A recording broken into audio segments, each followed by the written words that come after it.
Terima kasih atas waktu yang diberikan kepada kelompok kami.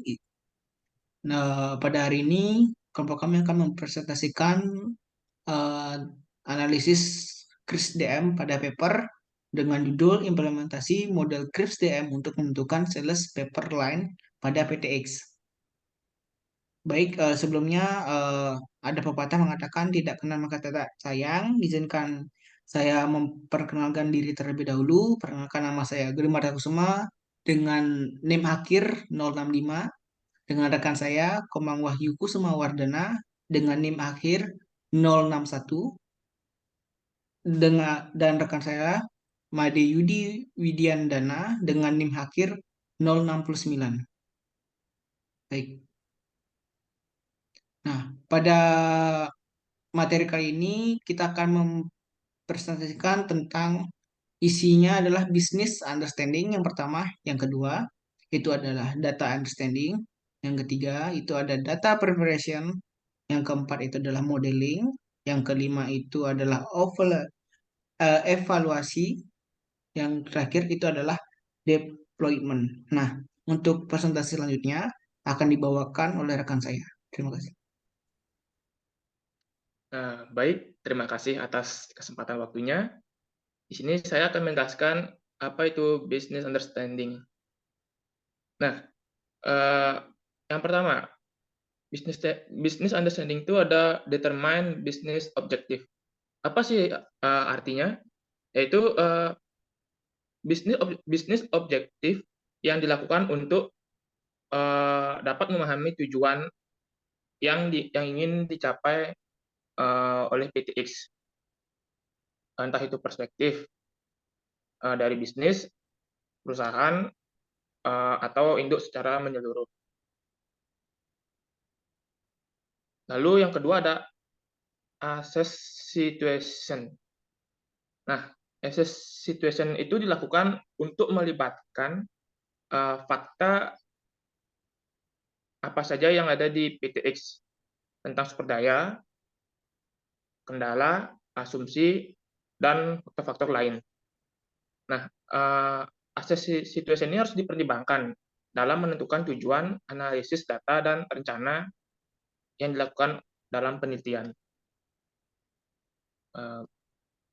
Ketiga, determine data mining goals. Nah, determine data mining goals itu menyatakan tujuan data mining secara teknis terhadap penelitian yang dilakukan. Dan yang terakhir, itu ada plan activity. Nah, plan activity itu menjelaskan rencana. Rencana yang dilakukan untuk mencapai tujuan data mining. Lalu dengan demikian dapat mencapai tujuan bisnisnya, kemudian menentukan tools yang akan dipergunakan. Next. Nah, selanjutnya ada data understanding. Data understanding itu ada yang pertama collect initial data. Collect initial data itu memperoleh data atau akses untuk membuka data yang digunakan dalam penelitian. Nah, awalnya termasuk loading data jika diperlukan untuk memahami data tersebut.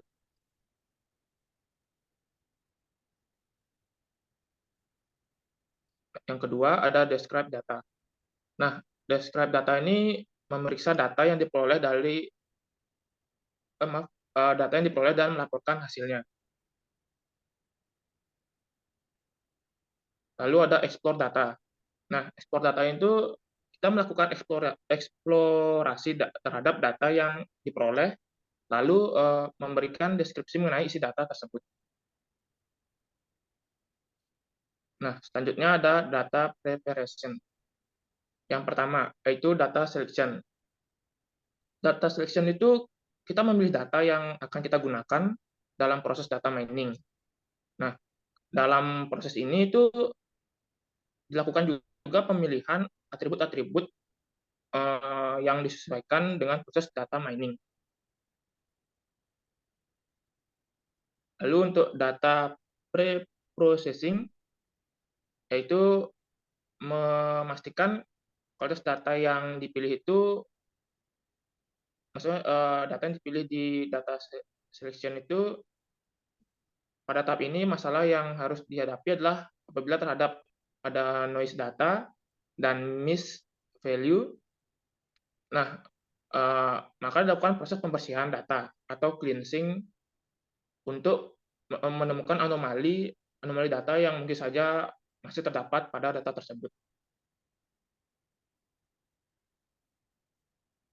Ada transformation. Nah, transformation itu pengelompokan atribut-atribut yang telah terpilih ke dalam basis data baru untuk bahan data mining.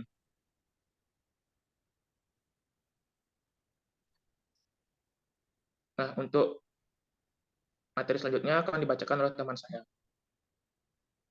Baik, di sini saya akan melanjutkan eh, pada fase keempat ini, yaitu modeling. Terdapat 3 buah, eh, dibagi menjadi 4 bagian, yaitu yang pertama select modeling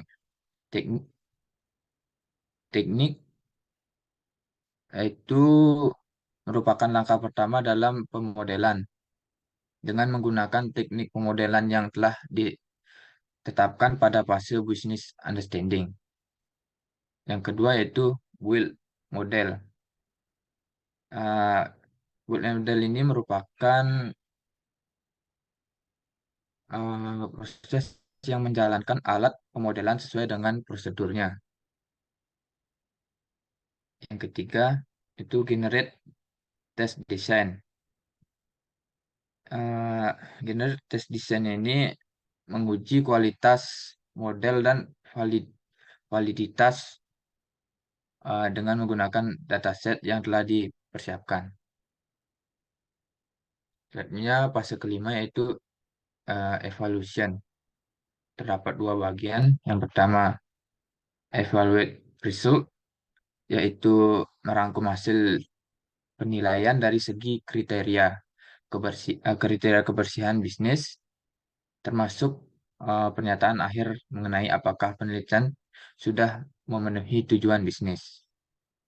Yang kedua yaitu determine next step, merupakan memberikan keputusan apakah teknik pemodelan yang dipergunakan dapat dijadikan standar dalam menentukan tujuan penelitian.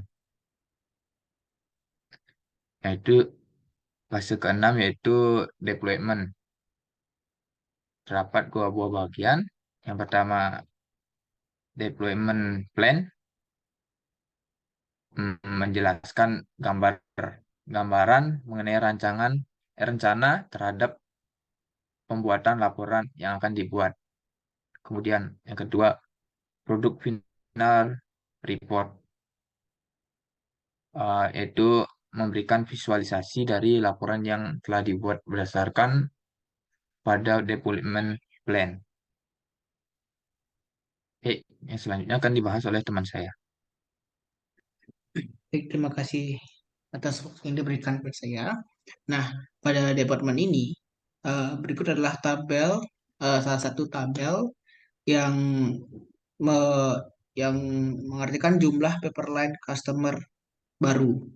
Nah, pada data yang digunakan dalam proses modeling ini, itu adalah sebanyak 34 file yang terdiri dari 17 file data primer dan 17 file data sekunder.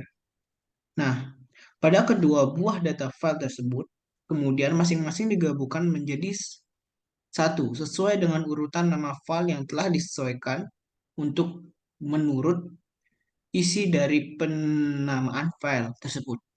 Nah, dari hasil tersebut memiliki proses fuzzy lookup yang dimana dilakukan dalam tahap modeling. Modeling, maka terdapat jelas file yang telah disimpan.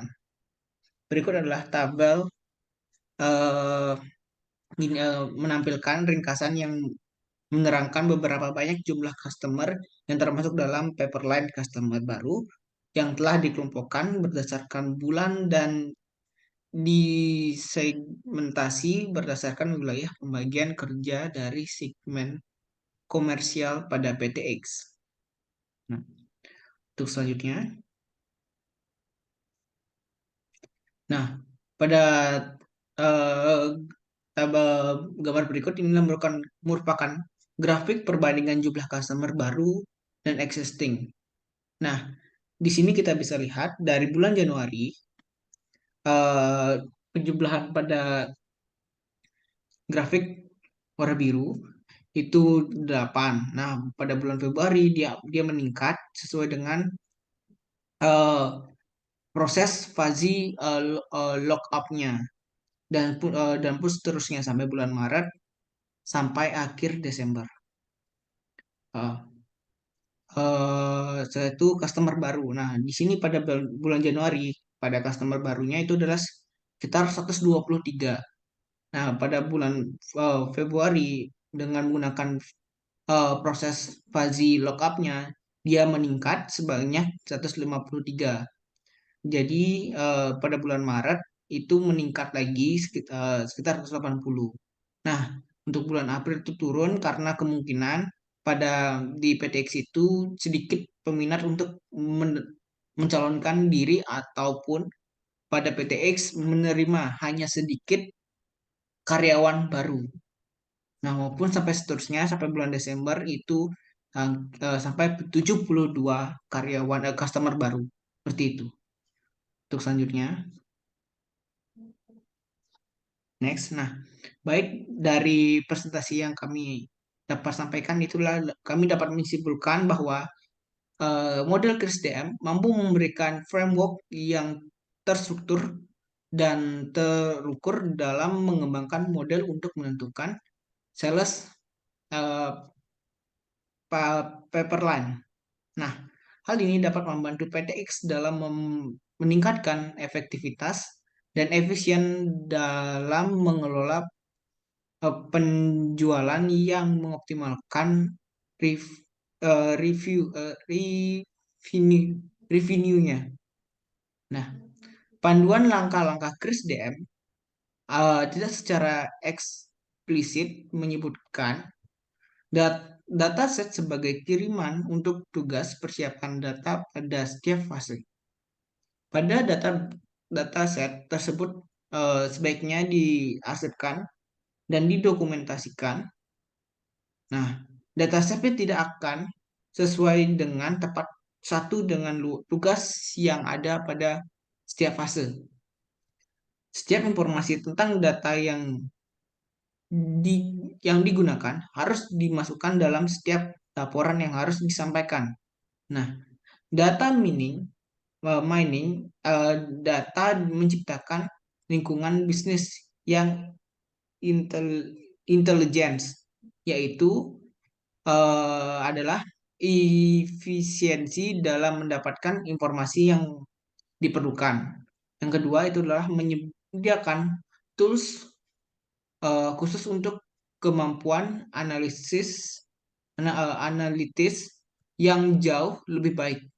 Yang ketiga adalah mengurangi beban lebih dari pada sistem operasional untuk membuat laporan dan kegiatan analitik serta memberikan kemampuan bagi pengguna dalam ruang lingkup bisnis proses. Baik, terima kasih atas waktu yang diberikan kepada kami.